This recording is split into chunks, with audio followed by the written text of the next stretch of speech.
1925 Nobel പുരസ്കാരവും 1938 Oscar പുരസ്കാരവും നേടിയ ഒരേയൊരു മനുഷ്യനാണ് ജോർജ് ബെർണാഡ് ഷാ. അദ്ദേഹം സാഹിത്യകാരനാണ്, നിരൂപകനാണ്.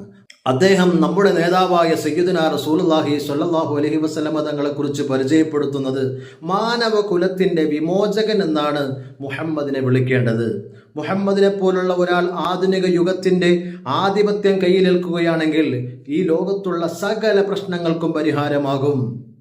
മുഹമ്മദ് നബി സല്ലല്ലാഹു അലൈഹി വസല്ലമ തങ്ങളെ പോലെയുള്ള ഒരാള് ഈ ലോകത്തിന്റെ ആധിപത്യം കൈക്കലാക്കുകയാണെങ്കിൽ ലോകത്തിലെ സകല പ്രശ്നങ്ങൾക്കും പരിഹാരമാണ്.